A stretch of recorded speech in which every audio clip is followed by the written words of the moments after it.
polis. Aparecieron alrededor del siglo VIII a.C. Las polis son una de las características que mejor definen la civilización griega porque representaban el centro político, cultural y ciudadano de la sociedad griega. Cada una de estas ciudades-estados se consideraba como una especie de nación, separada e independiente, y denominaba extranjeros a los habitantes de las demás polis. A pesar de esta autonomía y de que luchaban hasta la muerte por su libertad e independencia, todos se consideraban parte de una misma civilización. Este sentimiento estaba basado en una lengua, una religión común y una tradición legendaria y grandes creaciones culturales en los campos del arte, literatura, ciencia y filosofía. En Grecia se celebraban 4 festivales en los que la participación estaba abierta a todos los griegos. Los Juegos Olímpicos de Olimpia, en honor a Zeus, los Juegos Píticos de Delfos, en honor a Apolo, los Juegos Nemeicos en Nemea, en honor a las hazañas realizadas por Heracles o Hércules, y los Juegos Ísmicos en el Istmo de Corinto, en honor a Poseidón. El más importante y el que hasta el día de hoy perdura son los Juegos Olímpicos. Este comienza en el año 776 a.C., al hacerse la lista de los ganadores, y se consideraba esta la fecha de iniciación de los Juegos. En sus comienzos se celebraban en Olimpia cada 4 años en verano. Aunque los Juegos empezaron a celebrarse por iniciativa del rey Ifitos de Lida, quien tiene que llegar a un acuerdo de paz con sus rivales Licurgo, rey de Esparta, y Clístenes, rey de Pisa, para garantizar la paz olímpica durante el evento. El griego pertenece a las lenguas indoeuropeas, término que se emplea para designar a un amplio grupo de lenguas cuyo antepasado en común, el indoeuropeo, es una lengua reconstruida de la que no se han encontrado restos escritos. Dentro de las lenguas indoeuropeas, el griego presenta los testimonios escritos más antiguos, tanto en la lengua no literaria como en la lengua literaria. Entre los siglos 8 y 10 a.C., los griegos tomaron el alfabeto de la costa fenicia, y la mayor innovación que en este alfabeto introdujeron los griegos fue la creación de vocales.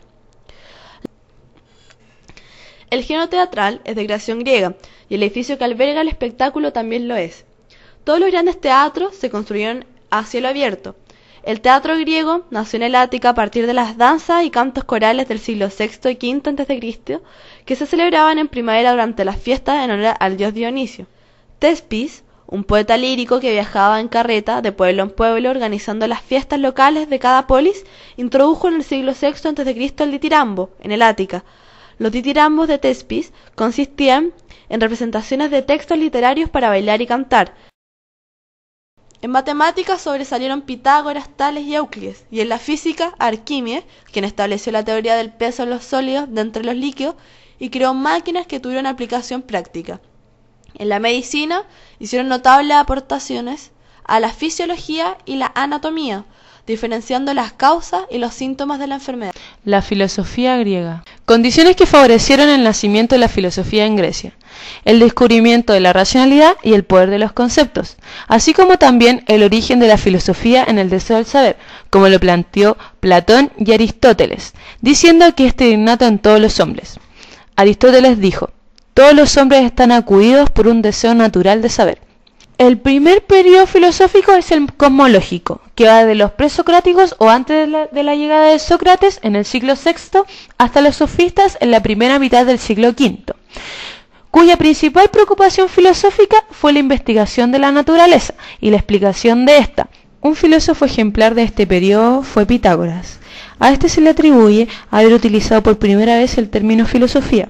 Descubrió las relaciones entre la armonía musical, los acordes y la proporción numérica expresable, así como los inicios de la matemática especulativa, la invención de la tabla de multiplicar y el teorema que lleva su nombre.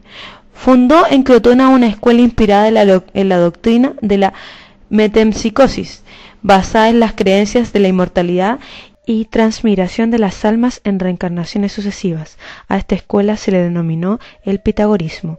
El álgebra pitagórico fueron los números.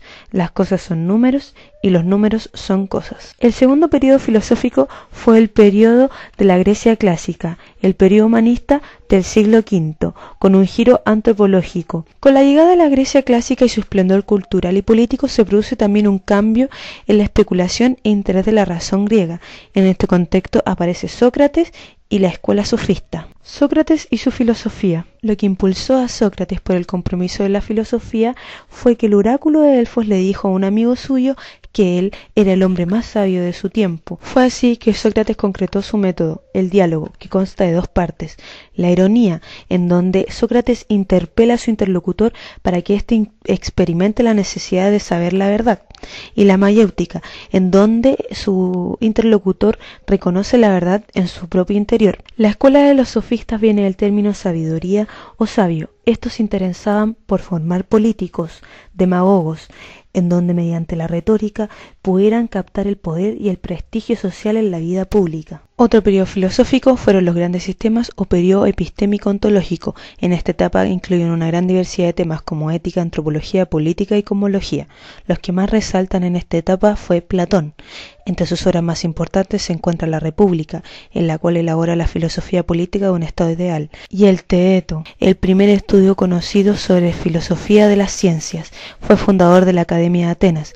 El conjunto de las obras más famosas de Platón se ha denominado Diálogos, debido a su estructura dramática de debate entre los interlocutores. Aristóteles escribe cerca de 200 tratados, de los cuales solo se han hallado 31, sobre una enorme variedad de temas. Transformó muchas de las áreas de conocimiento que tocó. Es reconocido como el padre fundador de la lógica y de la biología, en donde se encuentran las primeras investigaciones sistemáticas al respecto. Fue maestro de Alejandro Magno en el reino de Macedonia y finalmente fundó el Liceo en Atenas, donde enseñó hasta un año de su muerte. Desarrollo artístico de Grecia. Arte griego. En Grecia se desarrollaron las principales manifestaciones artísticas con un estilo basado en la naturaleza y en el ser humano, donde preponderaba la armonía y el equilibrio, la racionalidad de las formas y los volúmenes, y un sentido de imitación de la naturaleza que sentaron las bases del llamado arte clásico, tras unos inicios donde destacaron las culturas minoica y micénica. El arte griego se desarrolló en 3 periodos: arcaico, clásico y helenístico. Escultura griega, periodo arcaico. Se considera que se inicia entre el siglo 8 y 7 a.C. y finaliza entre el 6 y el 5 a.C. En esta etapa se observan las representaciones un influjo asiático y egipcio. Se realizaron numerosas esculturas votivas llamados kuroi, que representaban atletas triunfadores en los Juegos Olímpicos. Es inútil buscar en ellos rasgos personales de algún sujeto, ya que se realizaban según convencionalismos fijos. Y las korai, doncellas vestidas, ambos hechos con convencionalismos como la frontalidad, rigidez, simetría, ojos almendrados, cabello geométrico, sonrisa estereotipada, llamada sonrisa arcaica. Ahora bien, a lo largo de esta época, las estatuas griegas experimentaron evidentes progresos y evolucionaron desde un fuerte esquematismo primitivo a formas menos rígidas y más naturales. Período clásico, siglo V. Los escultores de kuroi y korai se esfuerzan en representar la anatomía de una forma más natural y realista, eliminando la rigidez propia de la época arcaica. Artistas del periodo. Mirón, con sus obras Discóbolo y el grupo de palas de Atenea y Marcias, representa la pasión por el movimiento y capta el momento de máximo esfuerzo del ejercicio atlético. Polícleto se caracteriza por escribir las proporciones numéricas ideales, que un cuerpo es igual a 7 cabezas, y en sus obras Doríforo y de Adumedos muestra la anatomía idealizada y no plasma sentimientos. Fidias, el máximo paradigma del clasicismo, trabajó en la decoración escultórica del Partenón. Sus obras en los relieves son el friso de las Panateneas, las metopas, y en los frontones, en el oriental, el tema del nacimiento de Atenea, y en el occidental, el tema del enfrentamiento entre Poseidón y Atenea por el control de Atenas. Siglo IV. Después de las guerras del Peloponeso entre Esparta y Atenas, se buscaba la idealización y la serenidad, lo que dará paso al retrato realista. Lisipo fue contemporáneo a Alejandro Magno, del cual hizo varios retratos de manera idealizada. Se caracterizó por modificar el canon a 8 cabezas. En su obra, Apoxiómeno conquista la tercera dimensión mediante escorzos y líneas transversales cruzadas por delante del cuerpo. Praxíteles muestra en su obra Apolo Sauróctono una leve ondulación de la cadera y nostalgia en el rostro. Además, con su obra Afrodita Nidia introduce el desnudo femenino. Escopas, en su obra Ménade, demuestra el dramatismo, representación de los sentimientos exacerbados. Periodo helenístico. Existieron una gran cantidad de obras de las cuales se desconoce el autor, por lo que las esculturas del periodo se agruparon en escuelas. Escuela de Atenas. Esta escuela destaca por el extremo realismo. La temática más representada es el retrato y las figuras de niños y ancianos. Esta escuela destaca por el extremo realismo. La temática más representada es el retrato y las figuras de niños y ancianos. Escuela de Alejandría. Combinaba elementos egipcios con griegos. Igualmente se especializaron en figuras grotescas como enanos, alusivos al teatro y la comedia. Escuela de Pérgamo.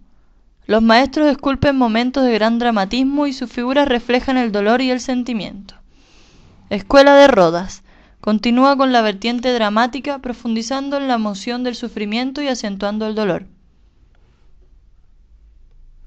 Arquitectura griega. La arquitectura griega se rige por dos conceptos fundamentales, la medida y la proporción, que son el fundamento de la armonía y junto con la funcionalidad. Las construcciones griegas se caracterizaron por ser adinteladas, o sea que no emplearon ni el arco ni la bóveda. Los órdenes arquitectónicos. Un orden arquitectónico está formado por un conjunto de elementos como lo son el pedestal, la columna y el entablamiento. Orden dórico. La columna presenta las siguientes características. No tiene basa. El fuste se apoya directamente sobre el estilobato. Está recorrido por estrías unidas a aristas vivas. Posee éntasis, es decir, ensanchamiento en su parte central. El capitel está formado por 3 piezas, collarino, equino y ábaco. El entablamiento está compuesto por también 3 piezas, arquitrabe, que es liso, el friso, que está compuesto por tríglifos y metopas, y la cornisa, que consta de un primer cuerpo liso y de una moldura aún más saliente, cimacio. El tejado presenta cubierta inclinada a 2 aguas. El Partenón es el ejemplo más conocido del templo de orden dórico. Orden jónico. La columna va dotada de basa. El fuste es de sección circular y suele presentar un ligero éntasis. Posee 24 estrías.